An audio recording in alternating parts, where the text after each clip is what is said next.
Al-Quranul Karim sebagai kitab suci, pedoman utama dan pertama bagi kita umat Islam, penuh berisi tuntunan-tuntunan luhur dan terpuji yang menyangkut berbagai aspek kehidupan manusia, sejak dari yang sekecil-kecilnya sampai kepada yang sebesar-besarnya. Seruan, ajakan, dan dakwah yang disampaikan oleh Al-Quranul Karim selalu bersifat human interest. Artinya ada konteksnya, ada keterkaitannya dengan orang yang menjadi seruan daripada dakwah Al-Quranul Karim itu sendiri. Orang-orang tua kita dulu berkata bahwa penari yang baik biasanya mengerti irama gendang. Dakwah hanya akan sampai apabila dia ada keterkaitan dengan pendengar penerima dakwah itu sendiri.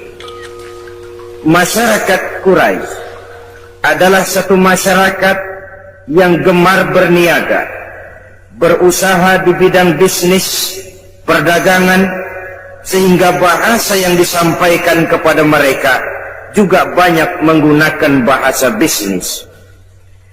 Pada pertemuan kali ini kita akan membicarakan ayat 10 dari surah As-Saff, di mana Al-Quranul Karim memberikan satu tuntunan luhur dalam kehidupan masyarakat manusia zaman dahulu, sekarang, dan di masa yang akan datang.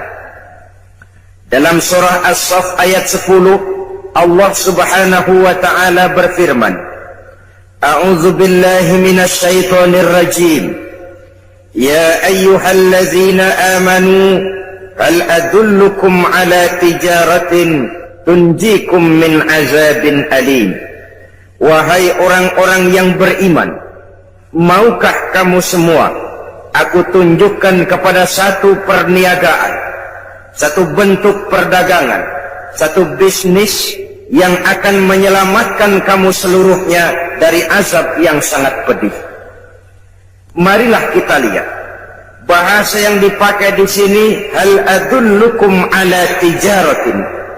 Maukah kamu semua aku tunjukkan satu bisnis, satu niaga, satu dagang yang akan menyelamatkan kamu seluruhnya dari azab yang sangat pedih. Di tengah masyarakat pedagang, Al-Quran berbicara dengan bahasa pedagang. Karena bagaimanapun kita mengerti, dakwah hanya akan berhasil kalau bersifat human interest. Jangan berbisik kepada orang tuli, jangan tersenyum kepada orang buta. Saudara berniat ramah, ada orang buta diajak senyum, keramahan itu cuma milik sebelah pihak. Yang diajak senyum tidak mengerti kebaikan saudara. Sama saja orang budak dibisikin. Jangankan berbisik, kita teriak pun mereka tidak dengar, apalagi dibisiki. Tidak bersifat human interest. Sama juga saudara pidato di depan nenek-nenek lalu cerita tentang perkembangan politik Timur Tengah. Ini tidak bersifat human interest. Quran adalah untuk segala umur. Ia berbicara untuk segala lapisan manusia dengan berbagai macam predisposition, dengan berbagai macam latar belakang. Kepada petani, mereka akan tertarik kalau kita berbicara dengan bahasa petani. Kepada pegawai negeri, mereka akan tertarik kalau kita berbicara dengan gaya bahasa pegawai. Kepada pedagang, maka Al-Quran menggunakan gaya bahasa hal adullukum ala tijarati. Maukah kamu semua aku tunjukkan kepada satu perdagangan, satu bisnis yang akan menyelamatkan kamu dari azab siksaan yang amat pedih? Jawaban tentu saja mau. Tidak ada orang yang tidak mau kalau ditunjukkan kepada satu keuntungan. Saudara-saudara mau apa tidak saya tunjukkan satu dagang yang bisa menyelamatkan saudara dari azab yang pedih? Jawaban tentu mau.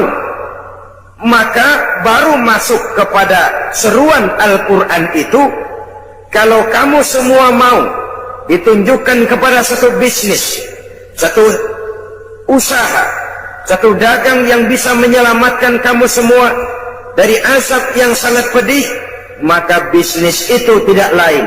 Pertama, tu'minuna billahi, yaitu engkau beriman kepada Allah subhanahu wa ta'ala. Beriman dengan seyakin-yakinnya, meresap sampai ke tulang sumsum yang paling dalam, melekat dan melembaga iman itu dalam kepribadian kita, kemanapun kita pergi, dimanapun saja kita berada. Iman semacam inilah yang mendorong dinamika kehidupan, sehingga manusia mempunyai satu sugesti untuk berbuat dan memanfaatkan waktu-waktu dalam kehidupan ini dengan sebaik-baiknya. Iman akan menyelamatkan manusia dari azab siksaan yang sangat pedih di dunia, lebih-lebih di akhirat nanti. Saudara-saudara kaum muslimin rahimakumullah, yang saya maksud dengan iman yang melembaga, melekat dalam kepribadian kita, oleh karena saya melihat belakangan ini banyak kita yang nilai-nilai imannya, nasibnya hanya sekedar jaga rumah, imannya cuma sekedar lipstick, decoration only. Dengan kata lain, iman kita sekarang sering ketinggalan di rumah. Pedagang dia mau ke pasar, iman ditaruh di bupet, dilepit. Jangan ikut ke pasar, man. Kalau kamu ikut ke pasar, timbangan saya nggak bisa curang, man. Anak muda malam minggu mau apel ke rumah si doi. Si doi, apel, iman dia tinggal dibuntal di laci. Apel, man, jangan ikut, man. Lo kalau ikut gua nggak bisa macem-macem, man, nih, man. Ketinggalanlah iman. Akibatnya timbulnya korupsi di kantor, terjadinya timbangan curang di pasar, karena iman ketinggalan di rumah. Terjadinya tabrakan pemuda dengan pemudi karena iman ketinggalan di rumah. Innalillahi, pemuda tabrakan sama pemudi.